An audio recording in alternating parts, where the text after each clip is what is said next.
3D printing करना है? आ जाओ, करवा दूंगा। Hello hello. सो आज मैं बहुत ही एक्साइटेड हूँ क्योंकि आज हम बात करने वाले हैं 3D मॉडलिंग या 3D डिज़ाइनिंग की। 3D प्रिंटिंग तो सब लोग करते हैं, लेकिन 3D डिज़ाइनिंग में अलग ही मज़ा है, जैसे मैंने पहले भी कहा है। तो हम सीखेंगे कि 3D डिज़ाइनिंग कैसे करते हैं अपने खुद के मॉडल्स की।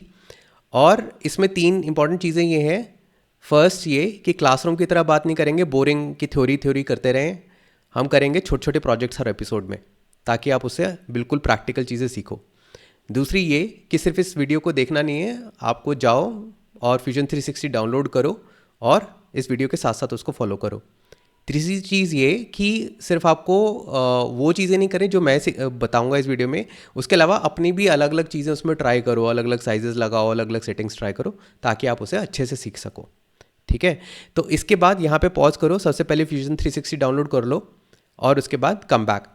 क्योंकि बहुत सारे सॉफ्टवेयर हैं मार्केट में, टिंकर कैड, सॉलिड वर्क्स, ये वो, लेकिन फ्यूजन 360 अगर आप पर्सनल एडिशन यूज़ करो, इसमें आप बहुत आगे तक जा सकते हो एज अ बिगिनर और एज एन एडवांस यूज़र। बिना पैसे दिए आप बहुत चीज़ें कर सकते हो, तो वो डाउनलोड करो, लिंक मैं डिस्क्रिप्शन में दूंगा। उसके बाद अब हम करते हैं फ्यूजन 360 शुरू। तो सबसे पहले फ्यूजन 360 में हम बात करेंगे कुछ यूआई की। हर एक टूल के ऊपर नहीं जाऊंगा, लेकिन कुछ कुछ चीज़ें हम देखेंगे और उसके बाद में जैसे जैसे हम टूल्स यूज़ करेंगे उसके बारे में वैसे वैसे बात कर सकते हैं। तो ये सबसे ऊपर आपका तो आ रहा है कि आपके प्रोजेक्ट का नाम क्या है, और यहाँ पे एक प्लस बटन है जिससे आप नए प्रोजेक्ट्स बना सकते हैं, राइट। और ये है आपका डिज़ाइन मेन्यू, जिसमें आप देख सकते हैं कि कौन से टाइप का डिज़ाइन बनाना है, डिज़ाइन, एनिमेशन, मैन्युफैक्चर वगैरह, लेकिन आप इसमें डिज़ाइन में रहो, अभी कुछ और ज़रूरत नहीं है। ये है आपकी टूल बार, जिसमें आप अलग अलग टाइप के जिस टाइप के मटेरियल से काम कर रहे हो उसके बारे में कर सकते हैं, लेकिन इसको अभी आप सिर्फ सॉलिड पे रखो। और यहाँ पर आपके जो जो आप कर रहे हो काम, उसके हिसाब से ये जो टूल्स आ रहे हैं ये चेंज होते रहेंगे। ये हम देखेंगे कि क्या क्या नए नए आते रहते हैं, राइट। और यहाँ से आप क्रिएट के टूल्स आते हैं, मॉडिफाई अगर कुछ चेंज करना है, असेंबल वगैरह, काफ़ी काफ़ी अलग अलग चीज़ें आते रहते हैं। यहाँ पे आपका आता है ब्राउज़र की, जो आपके प्रोजेक्ट के अंदर चीज़ें हैं, जैसे ये आपकी सेटिंग्स हैं, फॉर एग्जांपल कि आपका मिलीमीटर में यूनिट्स हैं या सेंटीमीटर या इंचेस वगैरह, वो चेंज करनी है। तो ये नेम्ड व्यूज़ हैं कि टॉप से देखना है, फ्रंट से देखना है, राइट से देखना है, तो ये सब आप कर सकते हो यहाँ से। इसके बाद आता है ओरिजिन, जिसमें है आपका कि सेंटर पॉइंट क्या है, एक्स वाई जी एक्स एक्सेस, और ये प्लेन्स एक्स वाई एक्स जी वाई जी। और जब हम इसमें चीज़ें बनानी शुरू करेंगे, यहाँ पे और कुछ चीज़ें आएंगी जिसके बारे में हम बात करेंगे कि वो क्या होती हैं। यहाँ पे सबसे नीचे है ये नेविगेशन बार, कि आपको अगर रोटेट करना है, पैन करना है, मूव करना है अपने व्यू को, या डिफरेंट टाइप की डिस्प्ले सेटिंग, जूम वगैरह, वो सब आपको करनी है। तो आप ये इसके साथ खुद प्ले आउट कर सकते हो। तीन जो आपको सबसे इंपॉर्टेंट चीज़ें जो बहुत कॉमनली यूज़ होगी वो ये है कि जूम इन जूम आउट, या आप माउस व्हील को ऊपर नीचे करोगे तो उससे जूम इन जूम आउट कर सकते हो। आपको पैन करना है या इधर से इधर ड्रैग करना है पूरे व्यू को, तो आप मिडिल माउस बटन दबाकर अपने माउस को हिलाओगे तो उसे ड्रैग कर सकते हो। आपको अगर रोटेट करना है तो शिफ्ट और मिडल दबाकर और मिडल माउस बटन दबाकर, देन अगर उसको घुमाओगे तो ऐसे रोटेशन भी कर सकते हो, राइट। और सबसे नीचे ये है timeline, which is very very important, क्योंकि इसमें सबसे बड़ी क्या है कि नॉन डिस्ट्रक्टिव एडिटिंग होती है, कि जो जो आप काम करोगे वो हर एक स्टेप यहाँ पर एक चीज़ यहाँ पर एज एन आइटम दिखता रहेगा। तो आप कभी भी पूरी हिस्ट्री में जाकर वापस जाकर कहीं पे कुछ भी एडिट कर सकते हो, और जो भी आप चेंजेस करोगे वो पूरा आगे तक अपने आप फ्लो होते रहेंगे। तो इसका मतलब कि मान लो आपने एक कोई सिलेंडर बनाया था जिसके लिए आपने सबसे पहले एक सर्कल बनाया था कुछ 5 मिलीमीटर का, और बाद में आपने उसको 10 मिलीमीटर कर दिया, तो आगे तक वो अपने आप सारे चेंजेस प्रोपोगेट करता चला जाएगा उसी तरीके से जैसा उसको चाहिए। तो आपको सब कुछ फिर से बनाने की ज़रूरत नहीं है। तो वो भी हम देखेंगे कि यहाँ पर क्या होता है उससे। और ये राइट साइड पर अगर देखोगे तो ये बेसिकली अगर देखने के लिए कि कहाँ पे क्या चल रहा है, तो आप शिफ्ट, जैसे मैं बता रहा था, शिफ्ट और मिडिल माउस की जगह बस यहाँ पे डायरेक्टली क्लिक कर कर ये ऐसे आप मूव कर सकते हो। नहीं तो डायरेक्टली क्लिक करोगे तो वो टॉप व्यू वगैरह आ सकता है, नहीं तो होम पे दबाया तो जैसे शुरू में व्यू आ रहा था। तो इसके साथ हम शुरू करते हैं कि हमें बनाना है कोस्टर और कोस्टर सेट, उसका केस। तो उसके लिए सबसे पहले मान लो हम ये एक अपने प्रोजेक्ट को सेव कर लेते हैं, कंट्रोल एस दबाकर। मान लो हम इसको नाम देते हैं कोस्टर एंड केस, और हमने कर लिया सेव। ठीक है, ठीक है, नाम चेंज हो जाएगा यहाँ पे। नाउ अब हमें इसमें सबसे पहले बनाने हैं कंपोनेंट्स। आप उसके बिना भी काम कर सकते हो कंपोनेंट्स वगैरह के बारे में, लेकिन उसके बारे में कुछ बात कर लेते हैं कि तीन मेन चीज़ें होती हैं, स्केचेस, बॉडीज़ और कंपोनेंट्स। ये क्या होती हैं? स्केचेस होती हैं just like your 2D 2 dimensional drawings, जैसे आप किसी भी ड्राइंग शीट पे बनाते हो या इंजीनियरिंग ड्राइंग में अगर आपने सीखा हो तो, कि आपको मान लो बनाना है एक सिलेंडर। तो सिलेंडर क्या है? सिलेंडर इज़ नथिंग बट एक सर्कल को आप लो और उसको आप खींच दो अगर 3D में, तो वो एक सिलेंडर बन जाता है, राइट। तो आप शुरुआत करते हो एक स्केच बना करके, आपने एक सर्कल बनाया। तो ये होते हैं स्केचेस, कि आप कोई एक 2D ड्राइंग बनाओगे और उसको आप 3D में कन्वर्ट करोगे, तो उसके लिए आप सबसे पहले स्केचेस बनाते हो। फिर उसके बाद बात आती है बॉडीज़ की। बॉडीज़ होती हैं कोई भी एक 3D शेप, राइट। बट उसमें जनरली जो अलग अलग होती हैं उनको हम बोलते हैं अलग अलग बॉडी। जैसे आपने मान लो एक नट और बोल्ट बनाया, तो एक नट एक अलग बॉडी है और एक बोल्ट उसकी अलग बॉडी है, राइट। तो इस तरह से अलग अलग बॉडीज़ बनती हैं। उसके बाद आते हैं कंपोनेंट्स। कंपोनेंट्स आर बेसिकली सिर्फ ऑर्गेनाइजेशन के लिए, कि आप कलेक्ट कर सकते हो अलग अलग स्केचेस और बॉडीज़, आप अलग अलग कंपोनेंट्स में उनको रख सकते हो ताकि आसानी से आप उनको देख सको और उनके बीच में स्विच कर सको। और जो जो ये नीचे हिस्ट्री, ये भी बेसिकली हर कंपोनेंट की अलग अलग हो जाएगी, वरना बहुत ही कॉम्प्लेक्स हो जाता है बड़े प्रोजेक्ट्स के लिए। लेकिन क्योंकि मैं आपको बेस्ट प्रैक्टिसेस सिखाऊंगा, तो हम छोटे से प्रोजेक्ट्स के लिए भी अलग अलग कंपोनेंट्स बनाकर उससे काम करेंगे। तो सबसे पहले हम एक कंपोनेंट बनाते हैं, कोस्टर,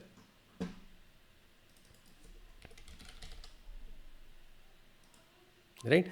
अब इस कंपोनेंट में हम बनाएंगे कोस्टर। क्या होता है basically? Coaster is nothing but एक सिलेंडर है छोटा सा, राइट। मान लो कि हमने उसकी कुछ विड्थ रखनी है, कुछ 60 मिलीमीटर का वो सर्कल होना चाहिए, और उसकी जो थिकनेस है वो 2 मिलीमीटर होना चाहिए। ये सिलेंडर बन गया हमारा, दैट इज़ अ कोस्टर। तो वो बहुत ही सिंपल है। सबसे पहले हम क्या करेंगे, यहाँ से हम बनाएंगे क्रिएट अ स्केच। तो उसके लिए ये बटन दबाएंगे और हमें एक चूज़ करनी है कि कौन सी प्लेन में बनाना है, एक्स वाई एक्स जी या वाई जी। तो जनरली मैं उसको सिंपल रखता हूँ कि उसको एक्स वाई प्लेन में बना लो, क्योंकि it's just easier to understand, लेकिन आप कोई भी प्लेन पे बना सकते हो। अब ये जो हमारा स्केच मोड में आ गया, तो आप ये देख सकते हैं ये स्केच पैलेट यहाँ पे खुला हुआ है, इसका मतलब कि हम स्केच मोड में हैं। और नीचे भी आप देखोगे हिस्ट्री में ये बन चुका है एक, कि हम ये स्केच बना रहे हैं और एक पेंसिल आइकन बना हुआ है, मतलब कि हम ये इसको एडिट कर रहे हैं अभी स्केच को। तो हमें बनाना है यहाँ पे एक सर्कल। तो ये सर्कल जो है ये हम यहाँ से देखो ये सेलेक्ट कर सकते हैं। आप शॉर्टकट की भी यूज़ कर सकते हैं, मतलब आप सी दबाएंगे तो आप डायरेक्टली सर्कल बनना शुरू हो जाएगा, लेकिन आप यहाँ से क्लिक भी कर सकते हैं सी। तो ये बिल्कुल पेंट ब्रश की तरह है अभी। तो आप सी लिया, आप कहीं पे भी आओ और ये देखो, ये आप जब मूव करोगे तो ये अपने आप ग्रिड लाइंस पे अलग अलग जगह पे स्नैप होता रहेगा, राइट, ताकि आपको आसानी हो कि आपको कहाँ बनाना है। तो मान लो हमने यहाँ से बनाना शुरू किया, यहाँ पे क्लिक करो तो सेंटर पॉइंट हमारा वहाँ पे शुरू हो गया, और वहाँ से बाहर की तरफ ऐसे अगर आप मूव करते जाओगे माउस, तो ये अपने आप चलता चला जा रहा है और ये सर्कल बनता जा रहा है। तो मान लो हमने 60 मिलीमीटर बनाना था, तो यहाँ पे आके हमने छोड़ दिया और ये बन गया हमारा सर्कल। अभी भी आप सर्कल मोड में, अगर आपको और सर्कल बनाना है तो बना सकते हैं, नहीं तो आप एंटर प्रेस कर दो या एस्केप प्रेस कर दो, तो आपका ये सर्कल बन गया। अब आप दो तीन चीज़ें यहाँ पे नोटिस करो। एक तो ये कि आपको ये सर्कल में शेडिंग दिख रही है, इसका मतलब है कि ये सर्कल इनक्लोज्ड पॉलीगन है। तो आप इसको, जैसे हमने कहा था ना कि सर्कल को पुल करके हम इसको 3D बना सकते हैं, तो आप इसको अगर क्लिक करके सेलेक्ट करके बाद में इसको 3D शेप बना सकते हो। अगर मान लो आपका कुछ ओपन शेप है, मान लो जैसे हमने ये लाइन बना दी, राइट, और छोड़ दी, तो यहाँ पे कोई शेडिंग नहीं है क्योंकि ये सिर्फ 2 लाइंस हैं, ये ओपन है। अगर आप इसको कनेक्ट कर दो तो ये ही शेडिंग आ गई, मतलब कि आप, ये क्लोज्ड पॉलीगन है जिसको आप बना सकते हो, ठीक है। दूसरी चीज़ ये कि आप नोटिस करोगे ये सब कुछ अभी ब्लू है, तो जो ये ब्लू है आप इससे भी अभी आप काम चला सकते हो, लेकिन जनरली हम क्या चाहते हैं, ये ब्लू इसका होने का मतलब है कि ये जो आउटलाइन है इसका मतलब है कि ये है अभी नॉट फुल्ली डिफाइंड या नॉट फुल्ली कंस्ट्रेंड शेप। इसका मतलब ये है कि अगर आपको मान लो कि कोई यहाँ पे आके चेंज करता है तो ये आराम से चेंज हो जाएगा, राइट। मान लो मैंने क्लिक करके किया, या मान लो मैंने इसकी लोकेशन चेंज कर दी ऐसे, राइट। तो दिस इज़ स्लाइटली प्रॉब्लमेटिक।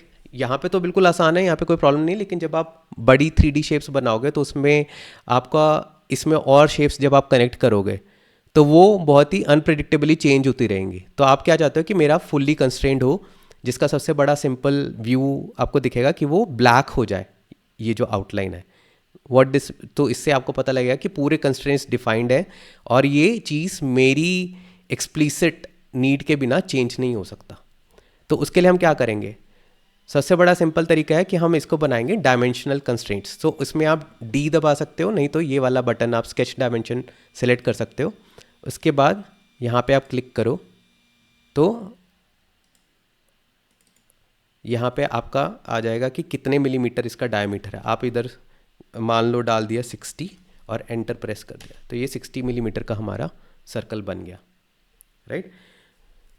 अब यहाँ पे फिर भी ये ब्लू ही है अभी, क्योंकि अब आप देखोगे कि ये मेरा इंक्रीज तो नहीं हो रहा साइज इसका छोटा बड़ा, लेकिन ये मूव पूरे में कर रहा है। इसका मतलब कि हमें सेंटर पॉइंट भी इसका कंस्ट्रेंट करना है, राइट। तो सेंटर पॉइंट कंस्ट्रेंट करने के लिए हम क्या करेंगे, फिर से हमने किया डी सेलेक्ट, हमने किया इसका सेंटर सेलेक्ट और हमने ओरिजिन को सेलेक्ट किया, ताकि हमने बोल दिया कि इन दोनों के बीच में जो डिफरेंस है वो मान लो हमने रख लिया 40 मिलीमीटर, राइट। तो ये 40 मिलीमीटर से ज़्यादा नहीं हो सकता अब, लेकिन फिर भी ये ब्लू है क्योंकि अब ये वहाँ 40 मिलीमीटर तो रह रहा है, लेकिन ये फिर भी 40 मिलीमीटर के डिस्टेंस पे कहीं पे भी मूव कर सकता है, राइट। तो हमें दूसरी जगह पे भी इसका कंस्ट्रेंट लगाना है। तो इसके लिए अब हम क्या करेंगे कि हम करेंगे एक लाइन जो हमने ओरिजिन से स्टार्ट करी और ऐसे बना दी, राइट।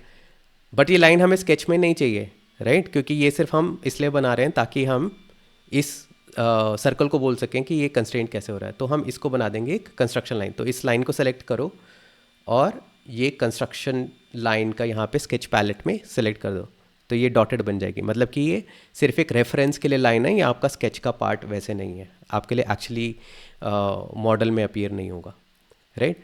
तो हमने ये बना दिया, तो हम इस पर एक कंस्ट्रेंट लगाएंगे, वो है कोइंसिडेंट।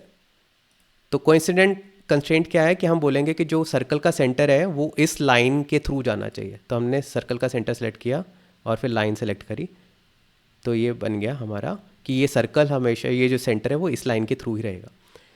तो अब आप देखोगे कि ये हो गया है ब्लैक, इसका मतलब कि फुली कंस्ट्रेंट। अगर मैं इसको कुछ भी करना चाहूँ तो वो हो ही नहीं सकता, कुछ भी मूव नहीं कर रहा, तो ये बन गया। अब हम इसको करेंगे फिनिश स्केच, इसको करो सेलेक्ट और हम दबाएंगे ई, मतलब एक्सट्रूड, या फिर आप ये बड़ा बटन दबा सकते हो यहाँ से। तो जब आप ई दबाओगे तो यहाँ पे एक एरो आ गया कि आपको कितना इसको एक्सट्रूड करना है। या तो आप इस एरोस को मूव कर सकते हो या फिर आप यहाँ पे डाल सकते हो। मान लो हमने 2 मिलीमीटर करना है, तो ये 2 मिलीमीटर का हमारा बन गया और ये हमारा बन चुका है कोस्टर अब रेडी, कि हमारा कोस्टर बन गया। अब इसके लिए हमें बनाना है केस, तो हम एक नया कंपोनेंट बनाएंगे केस। आप नाम कुछ भी दे सकते हो, वैसे ज़रूरी नहीं है कि आपको केस ही देना है, केस। अब हम इसके अंदर फिर से एक स्केच बनाएंगे उस केस को बनाने के लिए, राइट। तो हमने फिर से सेलेक्ट कर लिया XY प्लेन, राइट। तो हम मान लो ये केस बनाएंगे कि ये थोड़ा सा इससे बड़ा होना चाहिए ताकि उसके अंदर ये कोस्टर्स आ सके। मान लो ये 60 मिलीमीटर था, तो हमारा 62 मिलीमीटर का हमारा इंटरनल डेप्थ होनी, इंटरनल डायमीटर होना चाहिए उस केस का, और थोड़ी सी थिकनेस, मान लो 2 मिलीमीटर हम उसकी थिकनेस रखनी है, और उसकी हाइट हमें कुछ रखनी है, वो भी बात करेंगे, राइट। तो हमारे पास बहुत सारे उसके ऑप्शन है। मान लो सिंपलेस्ट ऑप्शन तो ये है कि आपको पता है मैंने 60 मिलीमीटर का कोस्टर बनाया था, तो मैंने ये शुरू कर दिया और यहाँ पे मैंने कर दिया कि भाई 62 मिलीमीटर का मुझे चाहिए ये, राइट, और आपने ये बना दिया। और इसमें वही हम कंस्ट्रेंट्स लगा सकते हैं यहाँ पे फिर से वैसे जैसे हमने लगाए थे। मैं अभी लगाऊंगा नहीं टाइम बचाने के लिए, लेकिन ये बेसिकली बन गया है यहाँ पे। अब ये बनाकर आप आगे और काम कर सकते हो, लेकिन इसमें सबसे बड़ी दिक्कत क्या है, मान लो कल आपको ये चेंज करना है कोस्टर का साइज़, कि आपको 60 का नहीं चाहिए, आपको तो ये 65 का चाहिए, 70 का चाहिए, लेकिन ये जो है ये तो आपका फिर भी 62 का ही है, तो आपको इसको भी फिर से चेंज करना पड़ेगा, राइट। तो अब आपको डबल काम होगा कि जब भी आप ये चेंज करोगे तब भी आपको जाकर ये वाला डिज़ाइन भी मैनुअली चेंज करना पड़ेगा। तो इसकी जगह आप क्या करो कि एक बहुत ही सिंपल तरीका है, इसमें भी बहुत सारे अलग अलग तरीके हैं, बट मैं आपको एक बहुत ही सिंपल तरीका बताऊंगा, जिसमें आप सबसे पहले कोस्टर पे जाओ, इसकी बॉडी को आप कर दो हाइड, और इसके स्केच को आप फिर से इनेबल कर दो ताकि आप इसको देख सको, राइट। तो हम क्या करेंगे कि इसको एक कंस्ट्रेंट लगाएंगे कि इसका जो डायमीटर है वो इस डायमीटर का सेम होना चाहिए। ताकि आप कभी भी इस सर्कल को ओरिजिनल वाले को चेंज करो तो ये भी ऑटोमेटिकली चेंज होता रहे। तो हम करेंगे ये इक्वल कंस्ट्रेंट। इक्वल कंस्ट्रेंट, पहले इसको सेलेक्ट करो नए वाले सर्कल को और फिर पुराने वाले सर्कल। तब ये इक्वल कंस्ट्रेंट लग गया। इसमें कुछ इशू आ रहा है, हाँ अच्छा, वो इसलिए है क्योंकि हमने यहाँ पे 62 को एक फिक्स डायमेंशन बना दिया। तो इसको हम करते हैं कंट्रोल Z। तो हम फिर से एक सर्कल बनाते हैं, क्योंकि हमने पहले उसमें 62 को बोल दिया था कि 62 इज़ द डायमेंशन। तो कुछ भी एक सर्कल बना के छोड़ दो ताकि उसकी डायमेंशन हमने सेट नहीं करी। अब हम इसमें लगाएंगे इक्वल कंस्ट्रेंट।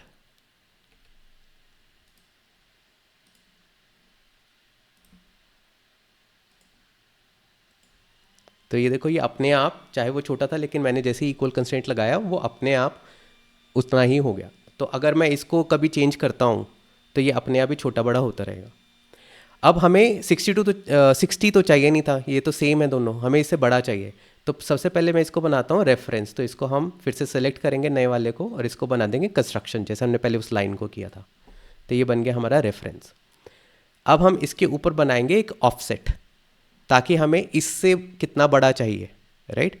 तो पहले इसको सेलेक्ट करो और फिर यहाँ से ऑफसेट टूल को सेलेक्ट करो। तो ये हमारा ऑफसेट इसमें आ गया। तो हमें मान लो इससे चाहिए 2 मिलीमीटर का डिफरेंस रखना है हमें, तो ये आ गया। तो ये 62 मिलीमीटर का ऑटोमेटिकली हमारे पास एक तैयार हो गया इंटरनल सर्कल। बट हमें चाहिए उससे बड़ा, क्योंकि उसकी थोड़ी थिकनेस भी रहेगी, राइट। तो हमें चाहिए एक और सर्कल इसके बाहर। तो हम एक और ऑफसेट सर्कल बनाएंगे। मान लो हमें उसकी थिकनेस रखनी थी इस कोस्टर केस की 2 मिलीमीटर, राइट। तो इसके लिए हम पहले 2 मिलीमीटर का वो था, तो ये 4 मिलीमीटर का बना देंगे हम। तो इन दोनों के बीच का डिफरेंस हो गया 2 मिलीमीटर, और ओरिजिनल कोस्टर और इसके बीच का डिफरेंस हो गया 2 मिलीमीटर और, राइट। तो ये आपका बन गया। लेकिन अब हमें इसमें एक जगह भी चाहिए जिससे हम इसको बाहर निकाल सकें कोस्टर को, राइट। तो उसके लिए हम बनाएंगे एक रेक्टेंगल ऐसे, राइट। अब हमें ये रेक्टेंगल बन गया। अब हम क्या करेंगे कि इसमें एक्स्ट्रा चीज़ों को डिलीट कर देंगे। इसमें आप और भी कंस्ट्रेंट लगा सकते हो ताकि ये रेक्टेंगल भी आगे पीछे ना हो और कुछ भी ना हो। तो आप इसमें अलग अलग कंस्ट्रेंट लगा सकते हो सिमिलरली, कि ये कोइंसिडेंट कंस्ट्रेंट होना चाहिए, कि ये लाइन हमेशा इस सेंटर पॉइंट से पास हो, इन दोनों का डिस्टेंस क्या हो। ये अलग अलग कंस्ट्रेंट्स आपको यहाँ से ट्राई करने चाहिए। एक मिड पॉइंट कंस्ट्रेंट भी आप बोल सकते हो कि ये लाइन हमेशा इसकी मिड पॉइंट जो है वो इस सेंटर पे हो, ताकि दोनों तरफ इक्वल रहे सेंटर से, राइट। बट वो सब हम अभी नहीं करेंगे। आप, this should be a homework for you कि आप ट्राई करो। अभी हम करेंगे जो एक्स्ट्रा चीज़ें हमें काटनी है, राइट। तो ये ट्रिम टूल यूज़ करो और हमें यहाँ से ये काट देंगे, राइट।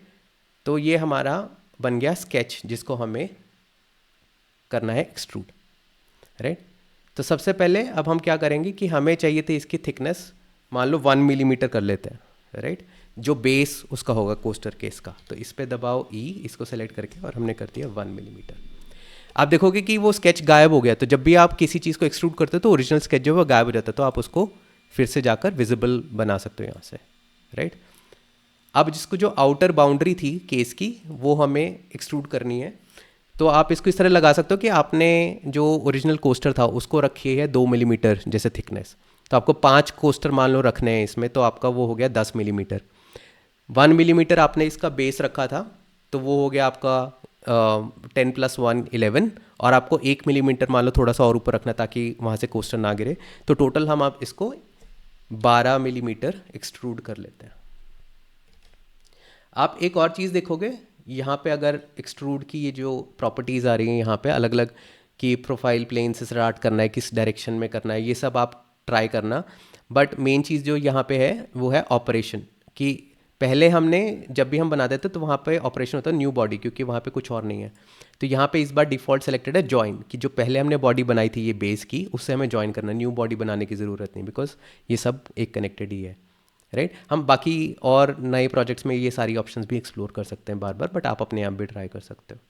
तो हमने कर दिया ये ओके, और ये हमारा बन गया, राइट। तो अगर देखोगे तो अगर हम ये पुरानी बॉडी भी वापस कर लेते हैं तो ये हमारा बन गया कोस्टर और उसका केस, राइट। अब इसके बाद हम लास्ट में बात करेंगे कि हमें अब इसको सेव कैसे करना है, कैसे हम इसको 3D प्रिंट करें। उसके लिए काफ़ी सारी ऑप्शंस हैं। जैसे आप यहाँ पे जाओ, राइट क्लिक करो और यहाँ पे 3-4 ऑप्शंस हैं। एक तो रहेगा आपका एक्सपोर्ट और एक है सेव एज मैश। तो जैसे आप करेंगे अगर सेव एज मैश, तो जो मैश है वो बेसिकली एक फाइनल फॉर्मेट है। जैसे यहाँ पे हमारा कैड में जो भी ड्राइंग करते हैं, जो एक्चुअली में सर्कल है या कोई भी शेप है, वो एज इट इज़ रिप्रेजेंट नहीं कर सकते, राइट, फाइनली। तो उसके लिए एक पॉलीगॉन बेस्ड मैश बनाते हैं जिसको आप सेव कर सकते हो। ये STL फाइल में सेव करेगा उसकी, जो हम 3D प्रिंट कर सकते हैं डायरेक्टली। कि ये STL है, यहाँ पे सेलेक्ट कर सकते हैं मिलीमीटर यूनिट्स में है, और कैसे सेव करना, रिफाइनमेंट की हाई रिफाइनमेंट। अगर आप जैसे लो कर देंगे यहाँ पे, तो ये आपकी एजेस जो हैं ये बहुत राउंड नहीं आएंगी, ये बहुत थोड़ी बहुत वहाँ पे फ्लैटनेस आ जाएगी, क्योंकि उसकी ट्राइंगल्स की वजह से, कि कम ट्राइंगल्स हैं उसमें। बट ये ऑप्शन आई वुड सजेस्ट कि ये मत यूज़ करें कभी भी एक्सपोर्ट करते हुए। Instead of that what you should use is export. Export करके यहाँ पे आपको सेलेक्ट करना चाहिए स्टेप फाइल। तो स्टेप फाइल एक फॉर्मेट है which is again a CAD file format, जिसमें आपकी कोई भी प्रिसीजन लॉस नहीं होता। जैसे मैश अगर आप सेव करोगे तो उसमें प्रिसीजन लॉस हो जाता है, इसमें कोई भी प्रिसीजन लॉस नहीं होगा। और जितने भी स्लाइसर हैं, most of the good slicer, they are able to open step files directly, और उसके साथ वो उसको प्रिंट कर सकते हैं। तो हमेशा स्टेप फाइल में सेव करो। दूसरा बेनिफिट क्या है कि मान लो आप किसी के साथ शेयर कर सकते हो ये स्टेप फाइल, तो वो बहुत सारे अलग अलग टाइप के जो 3D मॉडलिंग सॉफ्टवेयर हैं वो स्टेप फाइल्स को खोल के उसको डायरेक्टली एडिट भी कर सकते हैं। जैसे अगर आप फ्यूजन 3D में सेव करते हो इसके नेटिव फॉर्मेट में, तो सिर्फ फ्यूजन वाले ही उसको खोल सकते हैं जनरली।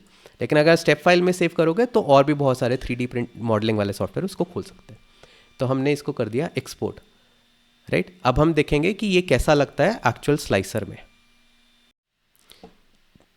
तो ये है स्लाइसर में, जब हमने इसको स्टेप फाइल को रखा तो ये ऐसा अलग से दिखाई देगा, right, which is almost same as like whatever we had designed, right. और ये सब कुछ उसका दिखा रहा है कि क्या क्या उसके अलग अलग वॉल्स वगैरह हैं, सब कुछ। और एक साइड बेनिफिट क्या है जो हमने कंपोनेंट्स बनाए थे उसका, वो ये कि जब आप इसको स्लाइसर में डालेंगे तो जो हमने कंपोनेंट्स वहाँ पे रखे थे वो आपको अलग से एज ऑब्जेक्ट्स स्लाइसर में दिखाई देंगे। तो आप क्या कर सकते हो, फॉर एग्जांपल कि इसके अलग से चेंजेस कर सकते हो, अलग अलग सेटिंग्स। मान लो आपको कोस्टर जो है वो थोड़ा ज़्यादा फीलिंग के साथ करना है प्रिंट, और केस को आप कम फीलिंग के साथ प्रिंट करना चाहते हो, या अलग अलग कलर्स में प्रिंट करना चाहते हो, तो आप इसका अलग कलर यहाँ पे सेलेक्ट कर सकते हो। जैसे मान लो मैंने ब्लू कर दिया इसका, तो ये सब चीज़ें आप यहाँ पे कर सकते हो, और स्लाइसिंग करोगे तो डिफरेंस यहाँ पे आ जाएगा। तो ये इसका फ़ायदा है अगर आप अलग अलग कंपोनेंट्स बना के करो।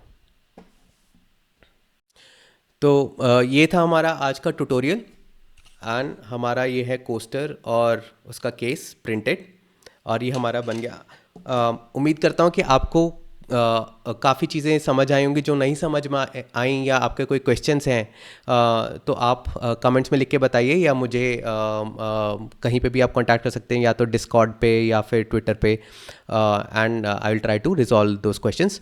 और अगली बार हम एक नया प्रोजेक्ट भी ट्राई करेंगे। Thank you.